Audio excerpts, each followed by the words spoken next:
Astrology से related महत्वपूर्ण जानकारियाँ प्राप्त करने के लिए मेरे चैनल को सब्सक्राइब कीजिए और लेटेस्ट नोटिफिकेशन के लिए बेल आइकॉन को भी प्रेस करिए। नमस्कार दोस्तों, मैं सीमा डेमन मेरे इस YouTube चैनल में आपका बहुत बहुत स्वागत करती हूं। आज मैं आपको इस वीडियो के माध्यम से पूरी कुंडली विश्लेषण करना बताऊंगी। दोस्तों, पिछला मैंने 2 वीडियो बना चुकी हूं कुंडली विश्लेषण टॉपिक के ऊपर। वह काफ़ी पसंद किए गए हैं और उन वीडियो बनाने के बाद मेरे पास बहुत से कमेंट्स आए। सभी लगभग जातकों ने मुझसे रिक्वेस्ट किया कि मैडम आप हमारी कुंडली पर वीडियो बनाइए। तो उनकी रिक्वेस्ट पर ही एक जातक की कुंडली यह है, उनकी रिक्वेस्ट पर ही यह वीडियो मैं उनके लिए बना रही हूँ। दोस्तों, तो इस कुंडली के माध्यम से हम जानेंगे कि 2 राज्यों कुंडली में बन रहे हैं लेकिन फिर भी कोई लाभ नहीं प्राप्त होता है और शादी होने में भी क्यों देरी हो रही है। दोस्तों, यह हम भली भांति जानते हैं। यहाँ 9 नंबर लिखा हुआ है तो ये धनु लग्न की कुंडली हो गई है। दोस्तों, पिछले वीडियो यदि अभी तक आपने नहीं देखा है, यदि आप पहली बार मेरे इस चैनल पर आए हैं तो आप पिछला वीडियो ज़रूर देखिए ताकि बेसिक नॉलेज आपकी क्लियर हो, तभी यह वीडियो आपको समझ में आएगा। क्योंकि इसमें जो भी टर्म और कंडीशन मैं बताऊँगी तो वो पिछले वीडियो यदि आपने नहीं देखे हैं तो आपको फिर समझने में थोड़ा सा परेशानी होगी। दोस्तों, और यदि आप एस्ट्रोलॉजी सीखना चाहते हैं तो मेरा व्हाट्सएप का ग्रुप भी है, इसे भी आप ज्वाइन कर सकते हैं। डिस्क्रिप्शन में मैंने लिंक दे रखा है, फ्री ऑफ कॉस्ट है। इसमें मैं डेली वीडियो अपडेट करती हूँ ताकि आपका ज्ञान बढ़ सके और कोई भी डाउट्स हो तो आप पर्सनली कमेंट्स की तरफ पूछ सकते हैं, उसका जवाब भी अवश्य मैं देती हूँ। दोस्तों, और ऑनलाइन जेम्स स्टोन सर्विस का यूज़ करके आप घर बैठे बहुत ही आसान तरीके से सभी प्रकार के रत्न और रुद्राक्ष भी प्राप्त कर सकते हैं।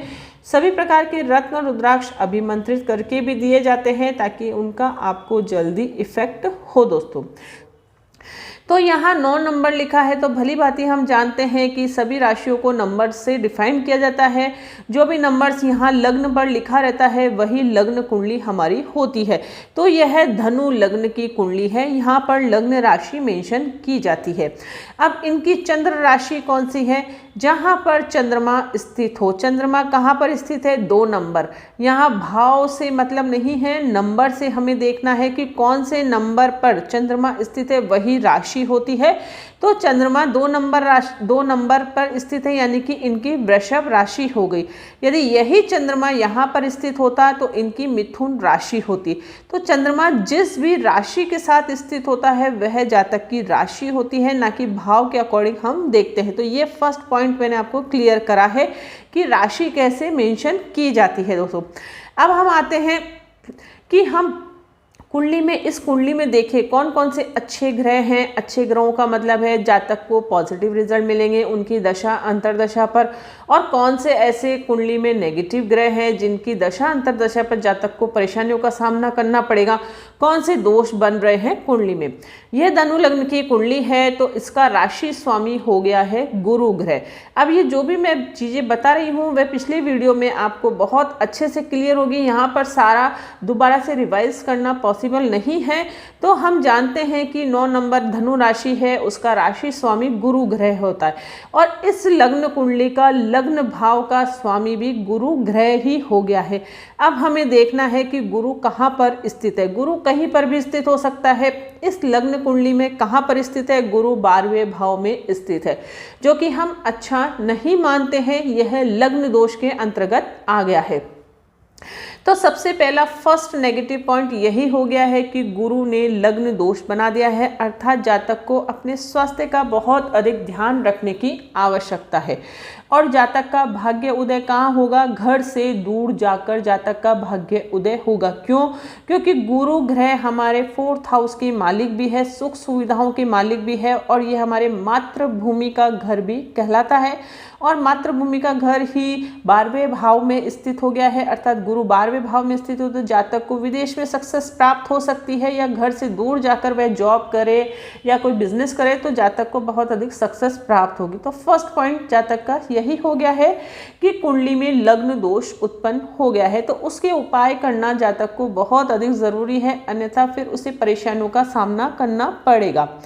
अब आता है नेक्स्ट स्टेप की सबसे पहले हम लग्न कुंडली को ही मैं आपको बताती हूँ, उसके बाद भाव चलित कुंडली भी एक बार मैं आपको समझा दूंगी कि कैसे हम देखते हैं। जब संपूर्ण विश्लेषण करते हैं, निष्कर्ष निकालते हैं, तो भाव चलित कुंडली को देखना भी जरूरी होता है, नमाज कुंडली को देखना भी जरूरी होता है। लेकिन सबसे मेन फोकस हमारा लग्न कुंडली पर होता है। लग्न कुंडली में ही जो राजयोग बन रहे हैं, कोई दोष बन रहा है, तो जातक के जीवन के ऊपर उसका प्रभाव अवश्य होगा। सेकंड होता है धन भाव। धन भाव का मालिक है शनि, और शनि को एक तीसरा हाउस भी मिला हुआ है। शनि स्वयं राशि स्थित है, आप देख सकते हैं यहाँ, तो ये पॉजिटिव ग्रहों की श्रेणी में आ जाएगा क्योंकि ये स्वयं राशि है। वैसे तो ये लग्न का शत्रु हो गया, यदि ये शनि यहाँ पर कहीं पर भी स्थित होता तो नेगेटिव ग्रहों की श्रेणी में आता, लेकिन इसका प्लेसमेंट सही है इसलिए पॉजिटिव ग्रहों की श्रेणी में आ गया है। और यहाँ बता ही दिया मैंने, फोर्थ हाउस का मालिक गुरु हो गया जो कि 12वें भाव में स्थित है, तो नेगेटिव ग्रहों की श्रेणी में वह आ गया है क्योंकि वह 12th हाउस में स्थित है। 12th हाउस अच्छा नहीं माना जाता है। अब 5th हाउस का मालिक मंगल हो गया है, और मंगल को एक घर और प्राप्त है 12वां हाउस, लेकिन ये त्रिकोण भाव का स्वामी है इसलिए योग कारक ग्रहों की श्रेणी में आता है। लेकिन मंगल का प्लेसमेंट आप देख सकते हैं 8वें भाव में स्थित है, और मंगल यहाँ 4 नंबर लिखा हुआ है। तो आप भली भांति जानते होंगे, अभी तक आप संपूर्ण ज्ञान ले चुके हैं तो आप बहुत अच्छे से जानते हैं कि मंगल जो है 4 नंबर में नीच का होता है और 10 नंबर राशि में वह उच्च का होता है। तो मंगल यहाँ पर नीच का हो गया है, इसलिए भले ही वह त्रिकोण भाव का स्वामी है लेकिन प्लेसमेंट के कारण वह नेगेटिव हो गया है और उसकी पावर भी 0% है। तो मंगल नीच का हो गया है 8वें भाव में, तो वह नेगेटिव ग्रहों की श्रेणी में आएगा दोस्तों। अब छठे हाउस का मालिक हम देख सकते हैं, यहाँ 2 नंबर लिखा है शुक्र ग्रह, और शुक्र ग्रह को 11वां हाउस भी मिला हुआ है, और शुक्र ग्रह यहीं पर स्थित है, स्वयं राशि है, तो वह पॉजिटिव ग्रहों की श्रेणी में आ गया है। अगर यह शुक्र ग्रह और कहीं स्थित होता तो वह नेगेटिव होता, क्योंकि दोनों ही घर अच्छे नहीं हैं। ये छोटी मोटी परेशानियों का घर है, और छठा हाउस हम भली बातें जानते हैं अच्छा नहीं माना जाता है।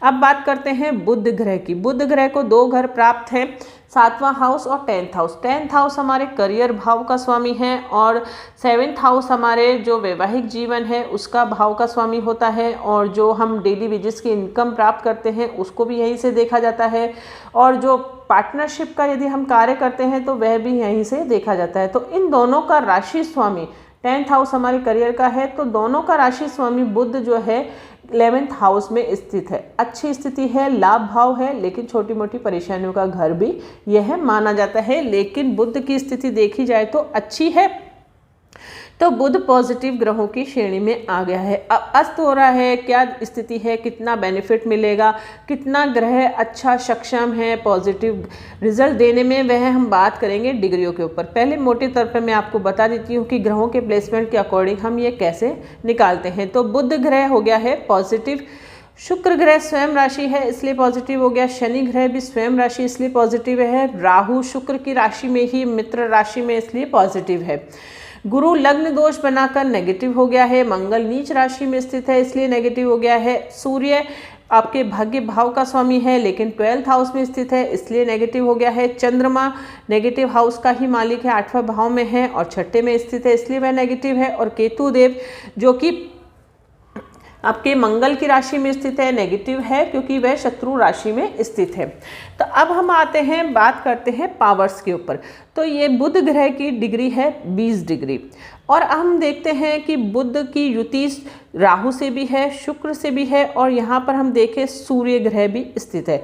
तो सूर्य की है 3 डिग्री। अब दोनों का डिग्री डिफरेंस देखें तो 20 डिग्री यहाँ पर स्थित है, 3 डिग्री यहाँ पर स्थित है, तो दोनों का डिफरेंस कितना हो गया है, दोनों का डिग्री डिफरेंस हो गया है 13 डिग्री। तो 13 डिग्री पर बुध ग्रह अस्त हो गया है सूर्य से। तो हम देख सकते हैं केंद्र के घर इसके जो बुध ग्रह है 7th हाउस का मालिक है, 10th हाउस का मालिक है, जो कि अस्त अवस्था में हो गया है। कोई भी ग्रह हमारी कुंडली में अस्त नहीं होना चाहिए, क्योंकि अस्त ग्रह क्या होता है, नील पावर के अनुरूप माना जाता है, यानी कि उसमें कोई पावर नहीं होती है कोई भी अच्छा परिणाम देने में। अब वह कितनी डिग्री पर अस्त है वह भी डिपेंड करता है। अब ऑलमोस्ट यहाँ 13 डिग्री का डिफरेंस है तो ठीक है, लेकिन यदि वह पूर्ण रूप से अस्त होता तो बहुत ज़्यादा जातक को परेशानी होती करियर से संबंधित, और वैवाहिक जीवन के लिए भी अच्छा नहीं माना जाता। विवाह होने में भी देरी होती है, लेकिन अस्त है तो उसे अस्त ही हम मानेंगे। अब हम देखते हैं गुरु। गुरु और सूर्य की युति है। सूर्य 3 डिग्री पर है और गुरु 1 डिग्री पर है, तो पूर्ण रूप से अस्त कर चुका है, यानी कि लग्न भाव का स्वामी पूर्ण रूप से अस्त हो गया है। तो जातक को बहुत अधिक आवश्यकता है अपने स्वास्थ्य का अधिक ध्यान रखें। सुख सुविधाएं प्राप्त करने में भी जातक को परेशानी होगी, क्योंकि वह ग्रह अस्त हो गया है। गुरु से हमें कोई रिजल्ट नहीं मिल रहा है। कुंडली में गुरु का स्ट्रॉन्ग होना हमारे जीवन के लिए बहुत अधिक आवश्यक है, क्योंकि गुरु हमारे 5 तत्वों के कारक ग्रह भी माने जाते हैं। कोई भी ग्रह अस्त होता है तो वह अच्छा नहीं माना जाता है, भले ही वह नेगेटिव हो। क्यों? क्योंकि वह हमारे कारक तत्व भी खो देते हैं। गुरु हमारे ज्ञान के कारक है, संतान के कारक है, बुद्धि के कारक है और वैवाहिक जीवन के लिए भी बहुत अधिक महत्वपूर्ण है। और ये हमारे कौन से भाव के स्वामी हैं उस पर भी डिपेंड करता है। विद्या के कारक है, तो गुरु के जो कारक तत्व है वह तो नष्ट हुए ही हैं, और उसके अलावा जिन भाव के वे स्वामी हैं उन भावों से भी अच्छा फल नहीं प्राप्त होता है। तो कुंडली जो है निर्बल बन गई है, क्योंकि केंद्र के जो घर है वही निर्बल हो गए हैं। बुध भी अस्त हो गया, गुरु भी अस्त हो गया है दोस्तों। और मंगल भी नीच राशि में स्थित होकर मंगल दोष बना रहा है कुंडली में, जिसके कारण विवाह में देरी हो रही है, क्योंकि 7th हाउस का मालिक भी कमजोर अवस्था में हो गया है और मंगल दोष होने के कारण भी। और शनि की दृष्टि भी 7th हाउस पर है। आप देख सकते हैं 5वीं दृष्टि इस पर पड़ रही है 7th हाउस पे, जिसके कारण विवाह में देरी हो रही है। शनि की 5वीं दृष्टि भी 7th हाउस पे पड़ रही है। मंगल भी नीच राशि में स्थित है और इसका राशि स्वामी बुध ग्रह भी अस्त अवस्था में होने के कारण शादी में, विवाह में होने में परेशानी हो रही है। तो उसके लिए हमें फिर छोटे छोटे उपाय अपनाने होंगे। अब जातक की दशा पर हम आते हैं, दशा क्या चल रही है। तो गुरु की दशा इनके पहले चल रही थी जुलाई तक। अब गुरु से शनि की इनकी दशा चल रही। तो गुरु की दशा चल रही है, कहने का मतलब 12th हाउस एक्टिव हो रहा है इनके। 12th हाउस हमारे खर्चे भाव का घर है, यानी कि खर्चे अधिक होते हैं, हम बचत नहीं कर पाते हैं, अनावश्यक खर्चे अधिक हो जाते हैं। हॉस्पिटल के ऊपर खर्चे हो सकते हैं, घर से दूर जाने के योग बनते हैं, और यदि विदेश जाना चाहे तो वह भी सक्सेस हो जाते हैं। लेकिन यदि यहीं पर है तो फिर इनके खर्चे होने के योग होंगे, जितनी इनकम होगी उससे अधिक खर्चे होंगे, फिर जातक को आर्थिक तंगी का सामना करना पड़ेगा।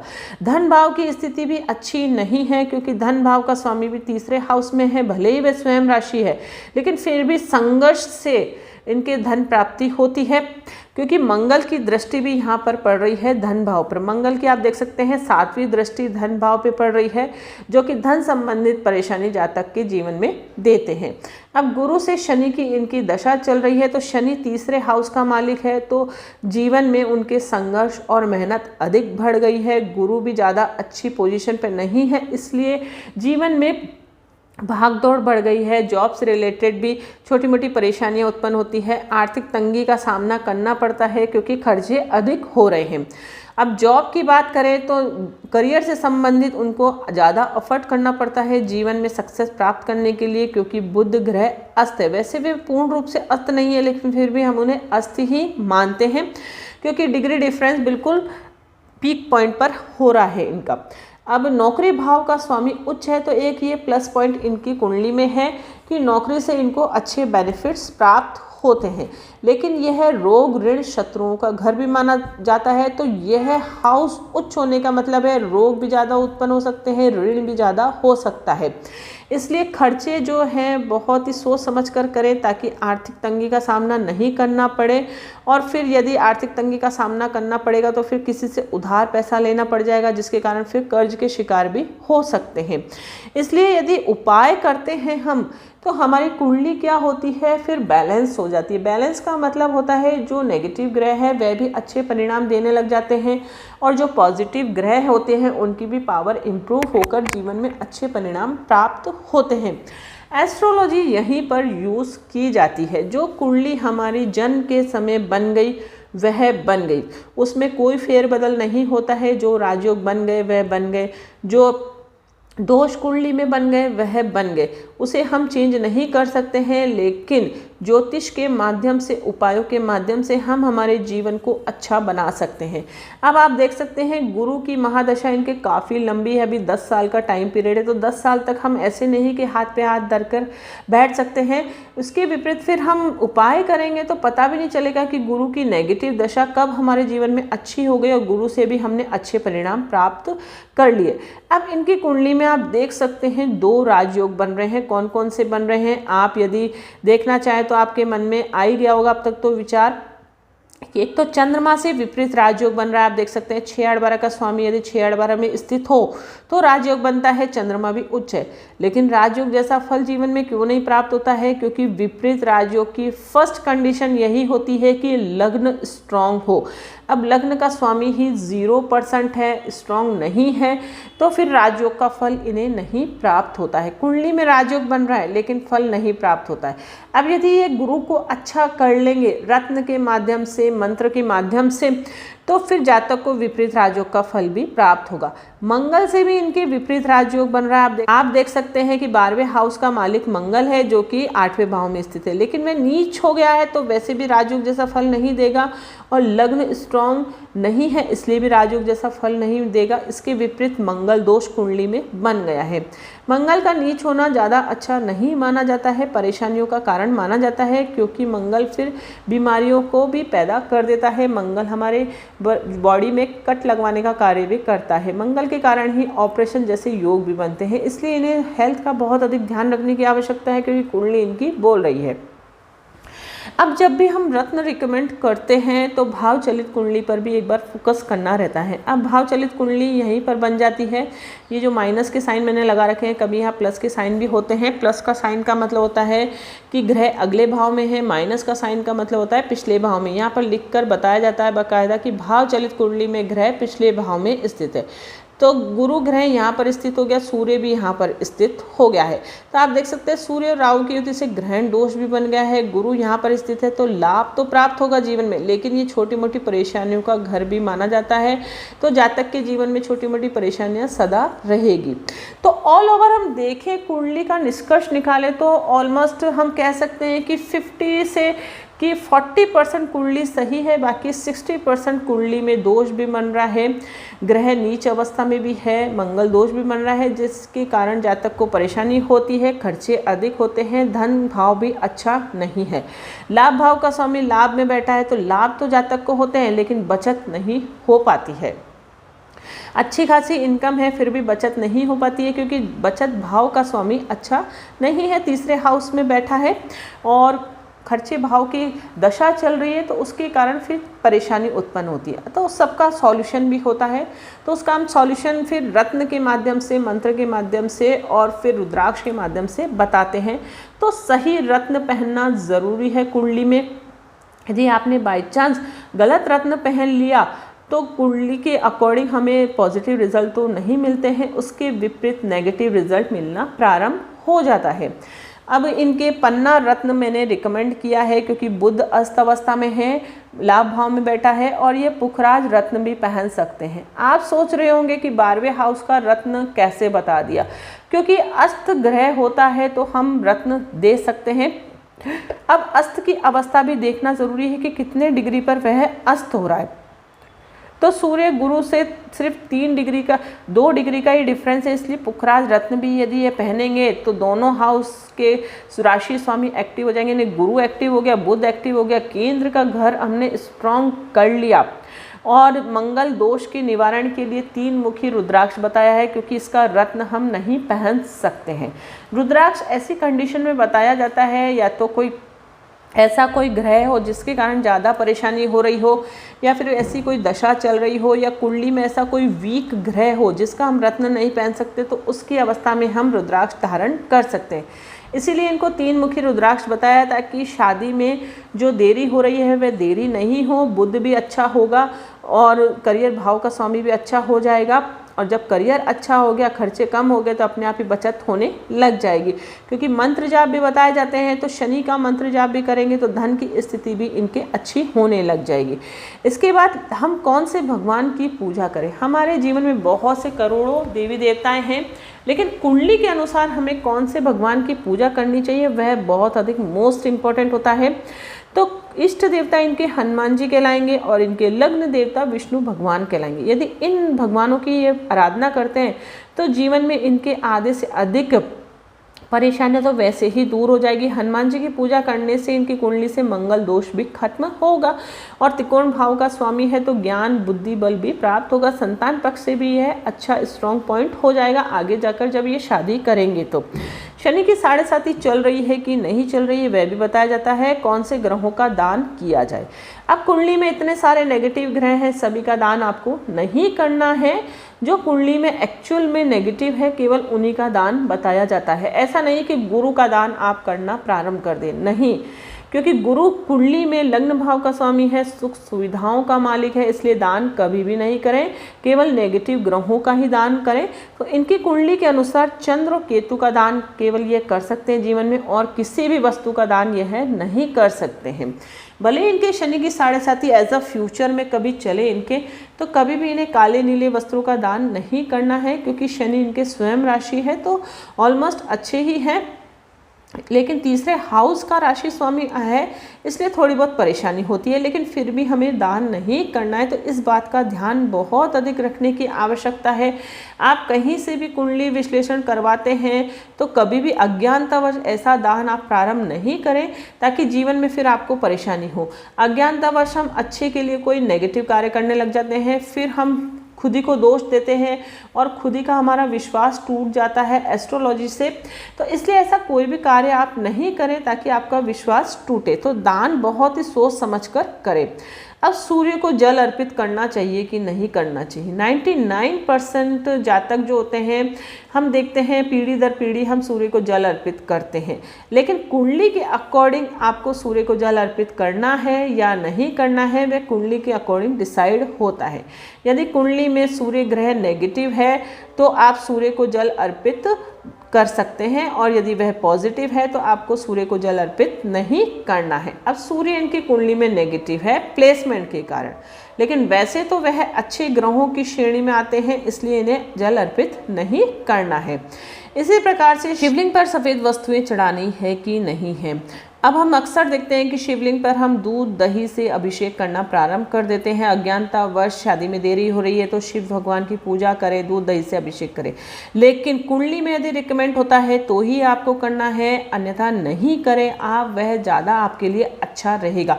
क्योंकि चंद्र ग्रह यदि आपकी कुंडली में नेगेटिव है तो ही आपको शिवलिंग पर सफ़ेद वस्तुएं आप चढ़ा सकते हैं, दूध दही से अभिषेक कर सकते हैं। अन्यथा कुंडली में यदि आपके चंद्र ग्रह पॉजिटिव है, अच्छे घर के मालिक है, तो आपको कभी भी शिवलिंग पर दूध और दही से अभिषेक नहीं करना है। सादा जल से आप अभिषेक कर सकते हैं, फूल बेलपत्र इत्यादि चढ़ा सकते हैं। सफ़ेद वस्तुएं चढ़ाने के लिए मैं आपको क्यों मना कर रही हूँ? क्योंकि वे चंद्र ग्रह से संबंधित वस्तुओं के दान के अंतर्गत आ जाते हैं। तो अज्ञानतावश हम अच्छे ग्रहों का यदि दान करना प्रारंभ कर देते हैं तो जो हमारे पॉजिटिव ग्रह कुंडली में होते हैं, अच्छा फल हमें दे रहे हैं, उनके फलों में कमी होने लग जाती है। तो इसलिए आप ऐसा कार्य नहीं करें। शुभ दिन भी बताए जाते हैं ताकि इस दिन किया गया कार्य सक्सेस होता है। तो आपके कोई इम्पोर्टेंट कार्य है, कोई इंटरव्यू है या फिर कोई आपकी डील है व्यापार में, और किसी दिन आप कोई नई प्रॉपर्टी वगैरह खरीद रहे हैं, तो इस दिन आप खरीदारी करें तो बहुत अधिक शुभ आपके जीवन के लिए रहेगा। शुभ रंग भी बताए जाते हैं ताकि इन कलर्स को यदि आप फॉलो करते हैं तो आपका भाग्य का साथ आपको प्राप्त होता है, जीवन में सक्सेस के योग आपके बनते हैं।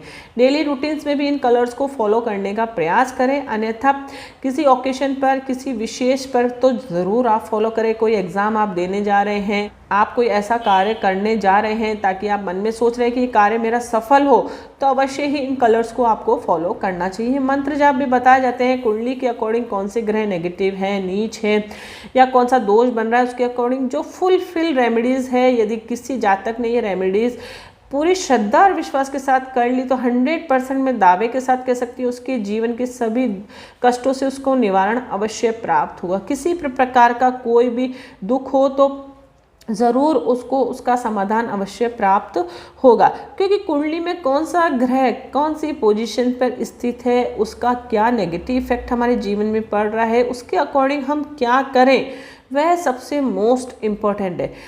कभी भी गलत रेमेडीज़ आप नहीं अपनाएं एस्ट्रोलॉजी में, क्योंकि गलत कार्य फटाफट नेगेटिव रिजल्ट दे देता है। अच्छा कार्य करते हैं तो बहुत देरी से हमें रिजल्ट मिलता है, लेकिन जब गलत हम रत्न धारण कर लेते हैं, गलत हम दान करना प्रारंभ करते हैं तो फटाफट नेगेटिव रिजल्ट हमें जीवन में प्राप्त होते हैं। दोस्तों आई होप आपको ये जानकारी बहुत अधिक पसंद आई होगी। यदि वीडियो अच्छा लगे तो लाइक ज़रूर करना, दूसरों के साथ ज़्यादा से ज़्यादा शेयर करना, और आप यदि पहली बार मेरे इस चैनल पर आए हैं तो इसे आप सब्सक्राइब करके ज़रूर रखें। दोस्तों तो मिलते हैं नेक्स्ट वीडियो में इंटरेस्टिंग टॉपिक के साथ। तब तक के लिए thank you and bye bye.